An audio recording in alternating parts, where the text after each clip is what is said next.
Alrighty, y'all. We got most of my flooring done in the house a while back, and I've put off the bathrooms and the master bedroom. But we got most of the things out of here for now, just the bed and a couple of things, this dresser. So what I'll do is put flooring up to the bed. I'll have it sideways so we can get a little bit more than half the room done, hopefully, before then I'll shift everything over here and continue on. But yeah, so I got this bamboo flooring. I just have a little bit roll left of the underlayment. I'll have to get another one tomorrow.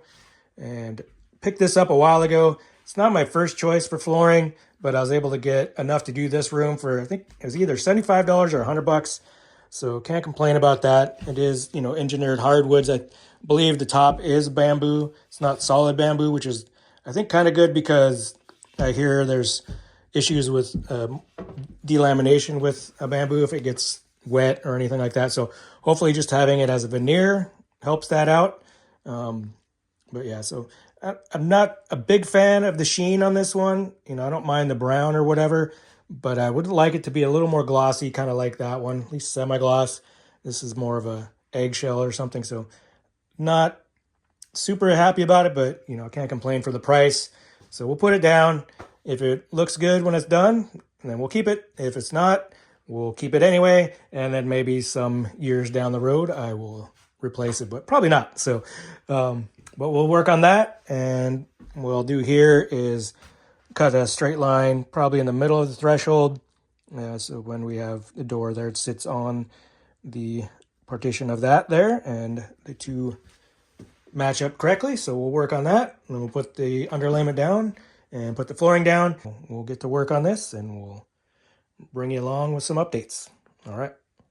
Right here, just kind of trying to draw a straight line from one end to the other, and it doesn't have to be too precise because we're putting a piece of wood for in between the threshold there, and it some give on each side. So as long as it's wide enough for the channel of it to fit in there, it was all good.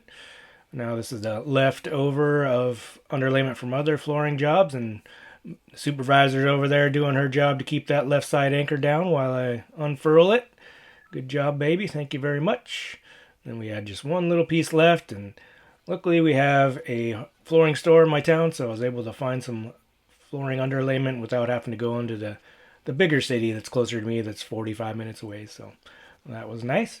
Anyway, yep, just got some little plastic wedge shims on the end there because you want to keep the flooring away from the wall a little bit so it has a chance to expand and contract throughout this temperature, seasons, and humidity levels. So that's good there.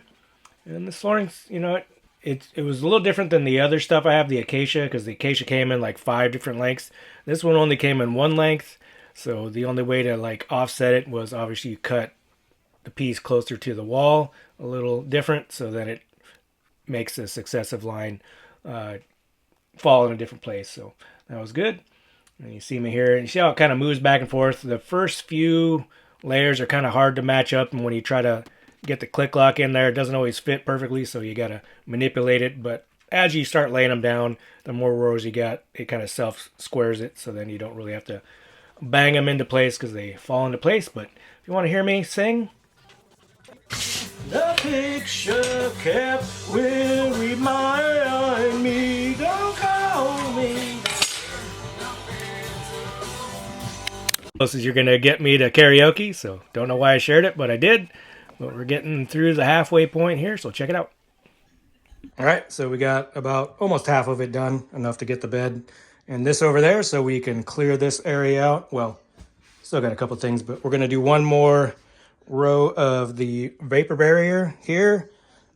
We'll put the flooring down, and then I'll move this vacuum and this heavy marble base over, and hopefully complete the rest of this tonight. And yeah, getting there. Had to sink some subfloor screws here that were up a little higher than they should have been, so we got them down, and hopefully flat enough that we won't have any bumps and such in the floor. So here we go. So yeah, here's that other roll of underlayment I got, different color, same thickness, so that's all that really matters.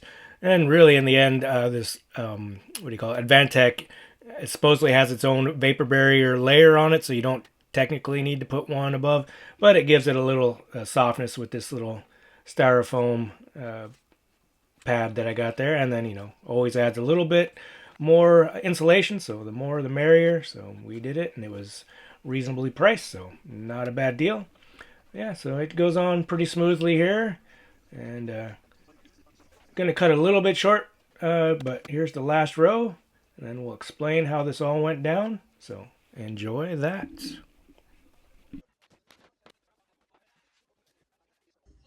And boom, just like that, we got this all filled in here. A little bit farther of a gap in this little corner right there than I want. Hopefully the trim will be thick enough to hide that. I think it's all good around here. You're gonna put a little piece right here that evens it up with the drywall, and then a trim piece. And yeah, so it's all good, except for a little piece I forgot to do right here. It's definitely too wide for trim, so we'll just have to cut a little piece in there.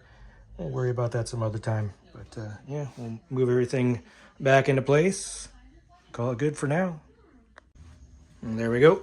Got my bed put back into place, and the little end tables, nightstands, and the dresser. And so yeah, it looks good. Better than having the subfloor in here. So, and actually I wasn't impressed with it when I was looking at it as a stack of flooring, but now that it's in here, I kind of like it that it's, just that satin eggshell sheen. It's fine. So hopefully it doesn't scratch too much. A lot of the boards I had were scratched up, so maybe that's why these people sold it, because it just scratched too easy. So we'll see if the dogs destroy it or not. But we'll try to be careful with it. But again, I got it for near nothing, so can't complain about it too much. Anyway, so that's it for this one. Hope y'all enjoy it. I didn't, do this little section because I'll be building the box here. But yeah, we will see you on the next one. Take care, y'all. Bye-bye.